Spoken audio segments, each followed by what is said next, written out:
Truckers Against Trafficking, commonly referred to as TAT, helps truckers understand the realities of human trafficking through stories and its new Freedom Drivers project.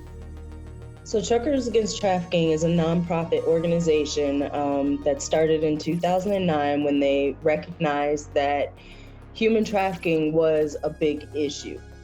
And they realized that joining with truckers, because they are the eyes and ears of the roadways, potentially the ones that would come into contact with victims of human trafficking and be able to recognize and report it. So we started with the truckers to get them educated and being able to recognize and report human trafficking to law enforcement or to the National Human Trafficking Hotline. Do you have any sort of story or example that you can give us that can maybe help truckers understand the realness of the situation?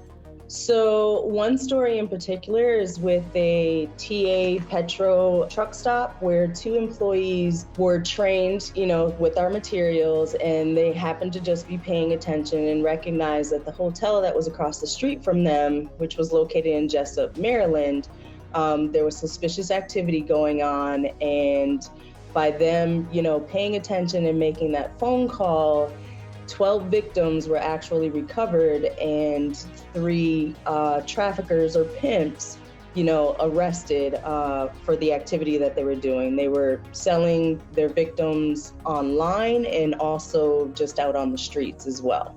It doesn't hurt to make the phone call. Whoever answers the phone on the National Human Trafficking Hotline end will walk you through. They will ask you questions, what you've seen, what's going on. And if you're wrong, then you're wrong. But it's better to be wrong than not make the phone call because you were unsure. Well, tell us a little bit about your program and what you do.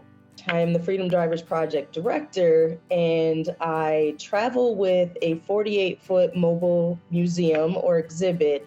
Everyone can come in and take a look, and inside the trailer has panels with actual artifacts from survivors and their stories that go with those artifacts. We've had several people leave out. A lot of people get very emotional. It's not something where we think that someone's going to come out happy that they went through the trailer, because it's not a happy experience, but it is a very real experience to know that these things actually happen to real people.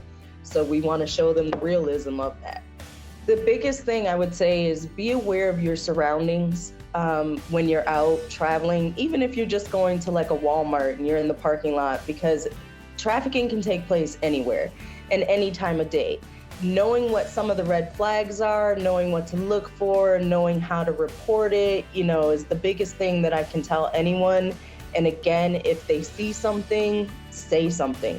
Just make the phone call, because you never know when that one phone call could save somebody's life.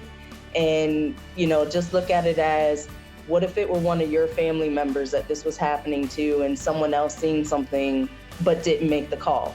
You would hope that somebody else out there knew about human trafficking and knew the phone number and, made the call on your behalf as well.